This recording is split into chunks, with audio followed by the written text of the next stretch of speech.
दोस्तों नमस्कार। स्वागत है आप सभी का टॉपर क्लासेस में। देखेंगे हम सक्षमता परीक्षा में पूछे जाने वाले हिंदी के कुछ महत्वपूर्ण सवालों को मैं लेकर आया हूँ।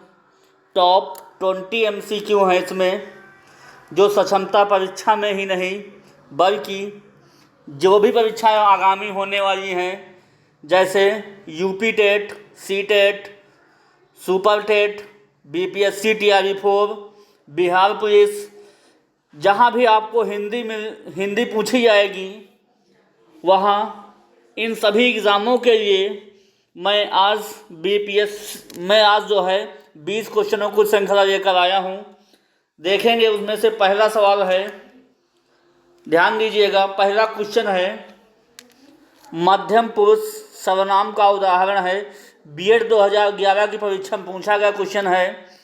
मध्यम पुरुष सर्वनाम का उदाहरण है, पहला है वह, दूसरा है वे, तीसरा है आप और चौथा है मैं। तो दोस्तों हम जानते हैं जो मैं होता है ये होता है उत्तम पुरुष। कौन सा होता है? उत्तम पुरुष। ठीक है। मैं उत्तम, तुम मध्यम। तुम कहे या आप कहे, ये दोनों चले जाते हैं मध्यम पुरुष में। किस में चले जाते हैं? मध्यम पुरुष। ठीक है, समझ में आ रहा होगा। और जो वह होता है अन्य पुरुष में। क्या होता है? अन्य पुरुष में। ठीक है, समझ में आ रहा होगा सभी को। तो समझ में आ गया। मैं उत्तम होता है, तुम कहे या आप कहे, ये मध्यम पुरुष में जाते हैं, वह कहे अन्य पुरुष में जाते हैं। इसलिए मध्यम पुरुष का जो उदाहरण है वो क्या, किस में जाएगा? वो उदाहरण जो जाएगा आप पे टिक करिएगा। किस में? ऑप्शन नंबर 3 के साथ हम जाएंगे, इसलिए इसका ऑप्शन नंबर 3 सही हो जाएगा। दोस्तों समझ में आ गया होगा। नेक्स्ट क्वेश्चन पर चलते हैं। अगला क्वेश्चन है, निम्न में स्त्रीलिंग है। पहला ऑप्शन है मित्र, दूसरा है सूचना, तीसरा है उपहार, चौथा है अध्याय। तो दोस्तों जब स्त्रीलिंग पुल्लिंग की बात की जाए तो आप उसका सेंटेंस बना लीजिए। आज मित्र से मिलने जाऊंगा, ये किस में जाएगा? पुल्लिंग में जाएगा, इसलिए स्त्रीलिंग नहीं है। हमें सूचना मिल गई, यहाँ स्त्रीलिंग का बोध हो रहा है, ये मतलब ऑप्शन नंबर आपका 2 सही हो जाएगा। उपहार मिलने वाला है, मतलब पुल्लिंग में जाएगा। हमने अध्याय 5 पढ़ लिया है, ये भी पुल्लिंग में जाएगा। तो दोस्तों ये जो तीनों ऑप्शन है पुल्लिंग के हैं, बट जो दूसरा ऑप्शन है सूचना, ये स्त्रीलिंग में है। कभी आजीवन में, कभी लाइफ टाइम में गलत नहीं होगा। जब पुल्लिंग की बात हो, स्त्रीलिंग की बात आ जाए तो आप फौरन उसका सेंटेंस बना लीजिए। खुद ब खुद बोल देगा कि मैं पुल्लिंग हूँ, मैं स्त्रीलिंग हूँ। दोस्तों अगर आपको सेशन समझ में आ रहा हो तो चैनल को लाइक करिए, सब्सक्राइब करिए और टॉपर क्लासेस को ज्वाइन करिए। आपकी परीक्षा में रामबाण साबित होंगे।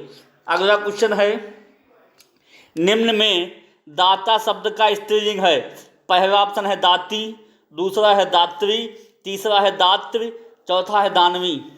तो दोस्तों आपको पता होगा दाता शब्द का स्त्रीलिंग दाती नहीं होगा। ऑप्शन नंबर 2 के साथ जाएंगे दात्री, ये छोटी की मात्रा है, ये भी नहीं होगा। और दानवी कोई शब्द होता ही नहीं है, इसलिए तीनों एलिमिनेट कर देंगे और ऑप्शन नंबर 2 के साथ हम जाएंगे दात्री के साथ। दोस्तों समझ में आ गया होगा। अगले क्वेश्चन पे चलते हैं। अगला क्वेश्चन है, रमा विद्यालय से घर जाती है में कौन सा कारक है? पहला है कर्म कारक, दूसरा है संप्रदान कारक, तीसरा है अपादान। अपादान होगा या अधिकरण होगा? तो दोस्तों बताइएगा।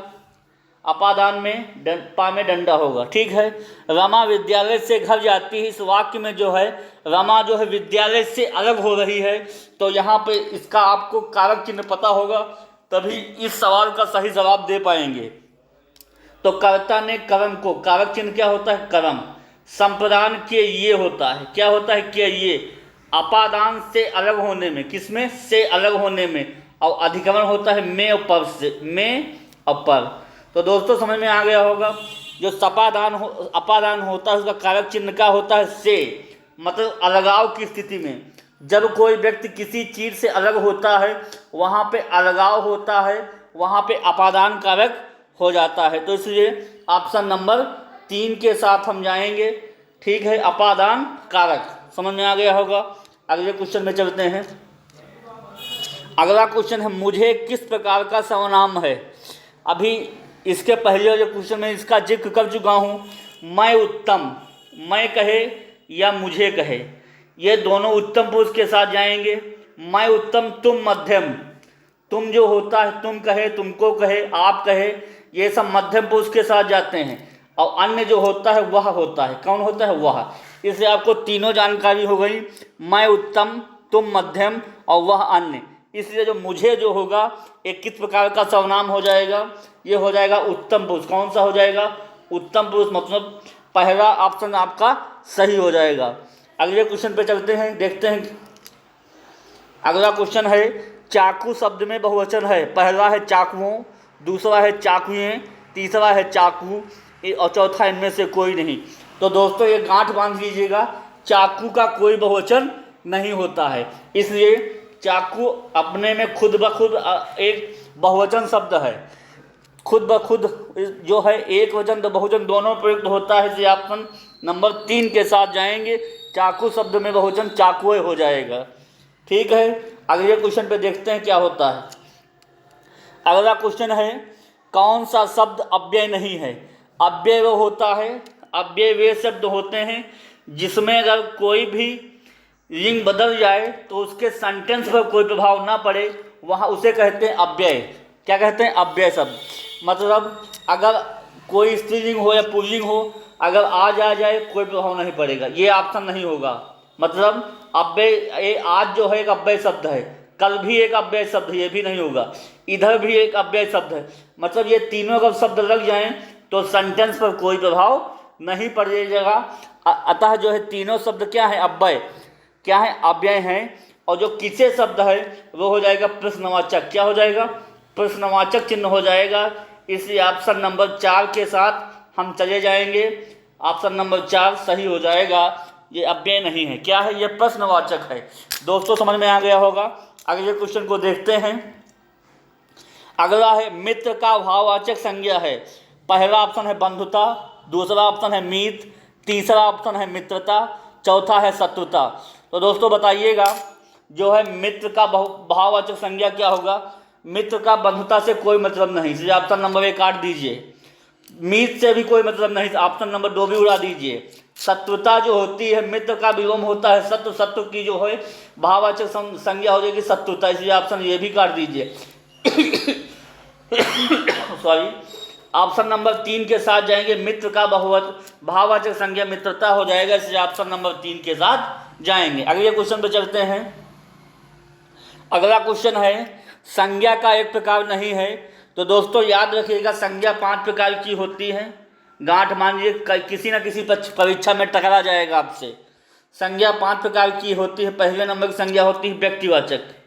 क्या होती है, व्यक्तिवाचक, जातिवाचक, भाववाचक और समूहवाचक, और क्या होती है, द्रव्यवाचक। दोस्तों याद रखिएगा, संज्ञा 5 प्रकार की होती है। व्यक्तिवाचक, जातिवाचक, भाववाचक, समूहवाचक, द्रव्यवाचक। इसलिए व्यक्तिवाचक संज्ञा है, पहला ऑप्शन नहीं होगा। दूसरा जातिवाचक, ये भी नहीं होगा। तीसरा भाववाचक, ये भी नहीं होगा। तीनों संज्ञा के प्रकार हैं। और ये देशवाचक संज्ञा कोई नहीं होती है, इसलिए ऑप्शन नंबर 4 के साथ हम जाएंगे। ठीक है, समझ में आ गया होगा आप लोगों को। अगला क्वेश्चन है,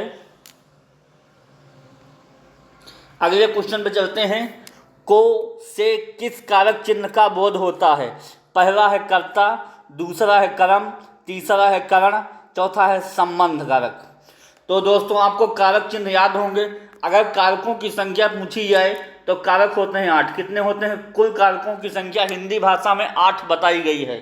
कर्ता का चिन्ह होता है ने, कर्ता ने, कर्म को, क्या होता है, को, करण से, ठीक है, और संबंध काकी के, का, की और के। इसे जो कारक हैं उनके आपको कारक चिन्ह याद होने चाहिए। तो अगर जुड़े रहेंगे तो आपको सब कुछ याद हो जाएगा। कर्ता ने कर्म को करण से संबंध का कीजिए। अगर संप्रदान कहे तो किए, और अधिकरण कहे तो में पर, और अगर अपादान कहे तो से अलगाव की स्थिति में।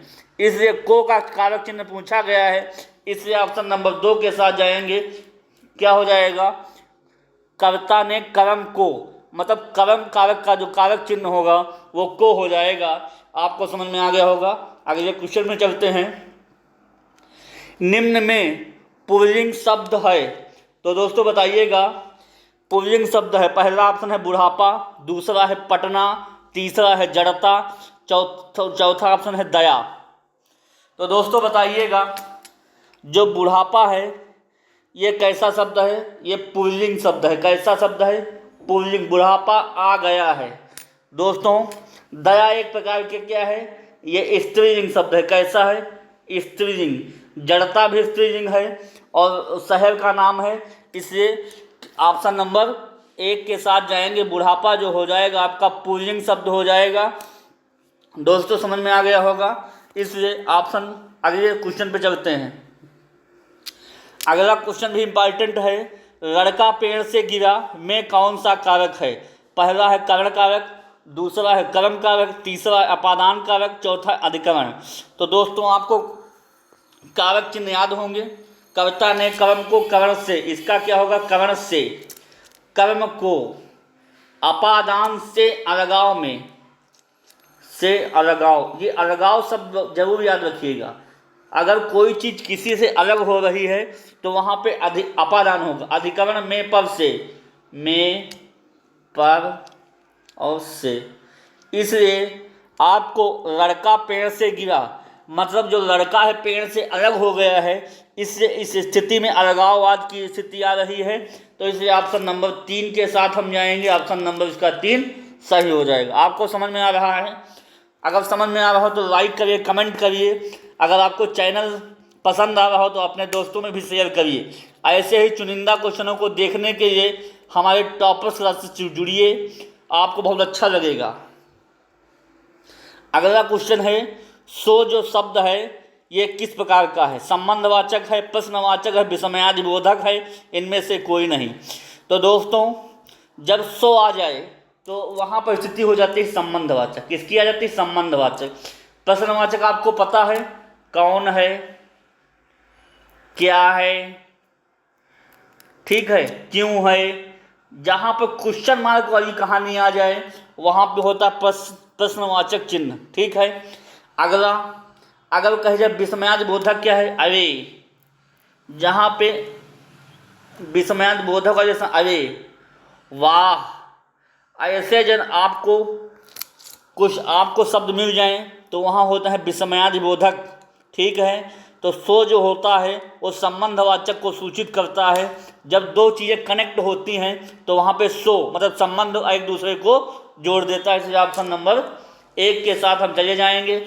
दोस्तों समझ में आ गया होगा। अगला क्वेश्चन, अगला क्वेश्चन है, निम्नलिखित में पुल्लिंग शब्द है। पहला है आय, दूसरा है व्यय, तीसरा है दया और चौथा है इनमें से कोई नहीं। तो दोस्तों बताइएगा आय जो है, आय आपकी कितनी है? सेंटेंस बना लीजिए। आय आपकी कितनी है? खुद ब खुद बोल रहा मैं स्त्रीलिंग हूँ। क्या है? स्त्रीलिंग है। आपका व्यय कितना है? ये खुद ब खुद बोल रहा मैं पुल्लिंग हूँ। दया आपको नहीं है, खुद ब खुद बोल रहा मैं स्त्रीलिंग हूँ। मतलब शब्द अपने आप खुद ब खुद बोलने लगेगा कि मैं स्त्रीलिंग हूँ या पुल्लिंग हूँ। तो इसलिए आय स्त्रीलिंग है, दया भी स्त्रीलिंग है। ऑप्शन नंबर जो दो व्यय है वो कैसा शब्द है? पुल्लिंग है। कैसा है?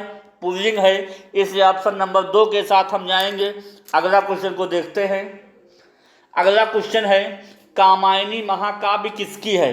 पहला ऑप्शन है महादेवी वर्मा, दूसरा है जयशंकर प्रसाद, तीसरा है मुंशी प्रेमचंद्र और चौथा है इनमें से कोई नहीं। तो दोस्तों बताइएगा, बहुत प्रसिद्ध इनकी महाकाव्य है। ये कामायनी के लिए जो लेखक हैं और महाकाव्य के लेखक जयशंकर प्रसाद जी हैं। इसलिए ऑप्शन नंबर 2 के साथ हम जाएंगे। ये भी परीक्षाओं में पूछा गया सवाल है हिंदी साहित्य से।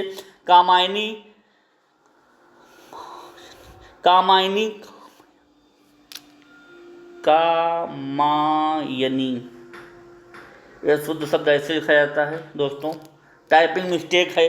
कामायनी महाकाव्य किसकी है? तो याद रखिएगा जयशंकर प्रसाद जी की। ऑप्शन नंबर 2 के साथ जाएंगे। अगला क्वेश्चन, गंगा में कौन सी संज्ञा है? तो दोस्तों ये स्पेशल जो है गंगा व्यक्तिवाचक संज्ञा को दर्शा रहा है। यहाँ पर व्यक्तिवाचक संज्ञा के साथ हम जाएंगे। अगर कह दे नदी कौन सी वाचक संज्ञा है, तो याद रखिएगा नदी एक जाति है। क्या है? जाति। अगर स्पेशल किसी नाम का बोध करा दे तो वहाँ पर व्यक्तिवाचक संज्ञा हो जाएगी। और जाति आपको पता है नदी एक जाति है। अगर लड़का कहे क्या है? जाति है। क्या है? अगर गाय कहे तो जाति है। पर्टिकुलर किसी का नाम ना लेकर पूरी अगर उसकी पूरी जाति का बोध हो रहा है तो वहाँ जातिवाचक संज्ञा हो जाएगी। अगर यहाँ पर कहे भाववाचक संज्ञा क्या होती है? मित्रता।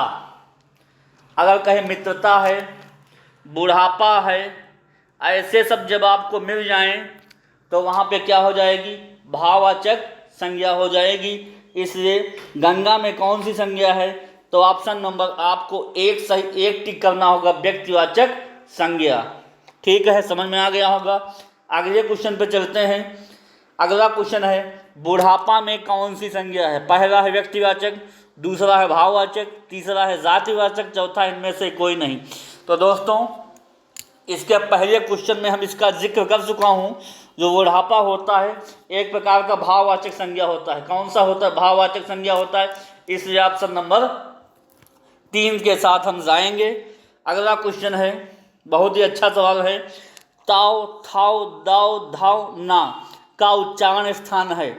तो दोस्तों याद रखिएगा ट्रिक जो है KTM DO, KTM और DO।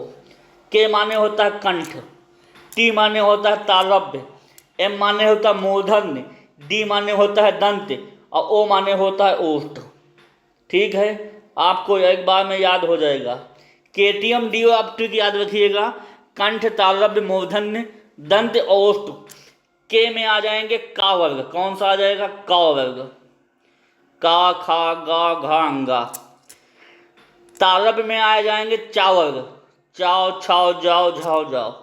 ठीक है। एम मतलब मूर्धन्य में आ जाएंगे, क्या आ जाएगा? टा वर्ग, टा, ठा, डा, ढा, रा। ठीक है। डी माने दंत में आ जाएगा ताओ, थाओ, दाओ, धाओ, ना। ताओ मतलब ता वर्ग। ठीक है, समझ में आ गया है। और ओष्ठ में आता है पा वर्ग। कौन सा आता है? पा वर्ग। तो दोस्तों इससे आप बता सकते हैं कि ताओ, थाओ, दाओ, धाओ, ना का उच्चारण स्थान क्या हो जाएगा। तो ये ता वर्ग लिखा हमने, काओ, चाओ, टाओ, ता, मतलब दंत के साथ जाएंगे। किसके साथ जाएंगे? दंत के साथ। ऑप्शन नंबर इसका 4 सही हो जाएगा।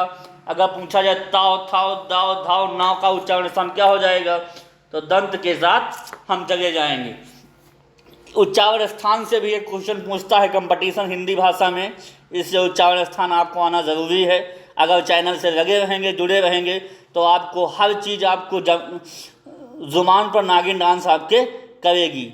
और मैं भी कुछ परीक्षाओं का अनुभव रखता हूँ। BPSC TRE 1 से चयनित एक अध्यापक बिहार राज्य में सेवा दे रहा हूँ अपनी। मैं यूपी से बिलोंग करता हूँ, याद रखिएगा। और मैं बिहार राज्य में सेवा दे रहा हूँ। इसलिए चैनल को लाइक करिए, सब्सक्राइब करिए और भी दोस्तों को जोड़िए। अगला क्वेश्चन है, निम्न में दीर्घ स्वर का युग्म है। मेरा नाम सर शिवांग शुक्ला है। क्या है? शिवांग शुक्ला। इसलिए आप चैनल को लाइक करिए, सब्सक्राइब करिए। मैं BPSC टीचर TRE 1 से आया हूँ। बिहार राज्य में जिला वैशाली में सेवा दे रहा हूँ। नवंबर में मेरा 1 साल पूरा हो रहा है। ठीक है, आप भी इस चैनल से जुड़िए। मैं अपने अनुभवों को, अपनी लाइफ को आपके साथ में कनेक्ट करूँगा। जो भी आप मेरे लाइफ के कुछ अनुभव हैं मैं आपके साथ साझा करूँगा। तैयारी करने का तरीका बताऊँगा और कैसे एग्ज़ाम प्रेशर को कैसे झेलेंगे वहाँ, उसकी भी मैं आपको चर्चा करूँगा। अगला क्वेश्चन है, निम्न में दीर्घ स्वर का युग्म है। तो दोस्तों अगर स्वरों की बात कही जाए तो 3 स्वर होते हैं हिंदी भाषा में, ह्रस्व स्वर होता है, अगला दीर्घ स्वर होता है, और तीसरा होता है प्लुप्त स्वर। क्या होता है? प्लुप्त स्वर। मतलब अगर कहा जाए हिंदी भाषा में स्वरों की संख्या कितनी है, तो 3 प्रकार के स्वर होते हैं, ह्रस्व स्वर, दीर्घ स्वर, प्लुप्त स्वर। तो याद रखिएगा ह्रस्व स्वर में कौन कौन आते हैं? आ, ई, उ, ऋषि, ये आते हैं ह्रस्व स्वर में। कौन कौन से आते हैं? आ, ई, उ, ऋषि। अगर कहा जाए दीर्घ स्वर में कौन से आते हैं, तो याद रखिएगा दीर्घ स्वर में कौन से आते हैं? बड़ा, बड़ी ई, बड़ा ऊ, ए, आए, ओ, आओ। ठीक है, आओ, बड़ा, बड़ी ई, बड़ा ऊ, ए, आए, ओ, आओ। तो दोस्तों पहले में ह्रस्व स्वर है, ऑप्शन काट दीजिए। पहले में एक ह्रस्व है, एक दीर्घ स्वर है, इसका ऑप्शन भी काट दीजिए। तीसरे में दोनों एक ह्रस्व एक दीर्घ, ये भी काट दीजिए। ऑप्शन ए और मिल रहा है, इसलिए दीर्घ स्वर के साथ ऑप्शन नंबर 4 के साथ चले जाएंगे। ये ऑप्शन आपका सही हो जाएगा। दीर्घ स्वर का युग्म कौन सा हो जाएगा? तो ए और आई हो जाएगा। अगला क्वेश्चन, निम्न में संयुक्त व्यंजन का उदाहरण है। पहला ऑप्शन है छ और ज्ञा, दूसरा है ता और था, तीसरा है ए और ओ, और चौथा है आय और औ। अगर संयुक्त व्यंजन की बात कही जाए तो ये दोनों स्वर हैं, इनको दोनों को आपस में पहले ही एलिमिनेट कर दीजिए। देखो स्वरों और व्यंजनों को आपको पहचान आनी चाहिए। ठीक है, तो ये दोनों आपके पहले ही कैंसिल हो गए, स्वर है। अब आती बात इन दोनों में, तो याद रखिएगा संयुक्त व्यंजन पूछे जाएँ तो कितने होते हैं? 4, छ, तरंग, ज्ञा, और एक होता है श्रमिक वाला सा। ठीक है, इनकी भी कभी चर्चा करेंगे विस्तृत रूप से कि संयुक्त व्यंजन मिलते किससे किससे मिलकर बने होते हैं। तो याद रखिएगा पहला ऑप्शन में आपको दिया गया है छ और ज्ञा। तो 4 ऑप्शन 4 जो होते हैं संयुक्त व्यंजन होते हैं छ, तरंग, ज्ञा और स्वा। इसलिए ऑप्शन नंबर 1 सही हो जाएगा। याद रखिएगा छ, तरंग, ज्ञा और स्वा ये संयुक्त व्यंजन के उदाहरण है। दोस्तों समझ में आ गया होगा, ये रिपीटेड क्वेश्चन वही आ गया है। और इसी के साथ ये आज क्वेश्चनों की श्रृंखला, इसका उदाहरण जो हो जाएगा छत्रंगिया हो जाए। इसी के साथ ये आज 20 क्वेश्चनों की श्रृंखला समाप्त होती है। और हिंदी भाषा कैसी लगी आपको 20 क्वेश्चनों के माध्यम से? चैनल से जुड़िए, लाइक करिए, सब्सक्राइब करिए, अपने दोस्तों में भी वितरित कर मैं अच्छे से अच्छा प्रयास करूँगा कंटेंट देने का। बस आप चैनल को लाइक करिए, सब्सक्राइब करिए, औरों को भी बताइए। एक से एक अच्छे क्वेश्चन मैं लेकर आऊँगा जो विगत परीक्षाओं में पूछे गए हैं। इससे बाहर कुछ नहीं जानने वाला है। आप बस जुड़िए, तो चैनल से जुड़िए, लाइक करिए, सब्सक्राइब करिए। इसी के साथ मैं आज की वाणी को विराम देता हूँ। अगली क्लास में फिर मिलूँगा, तब तक के लिए धन्यवाद। Thank you.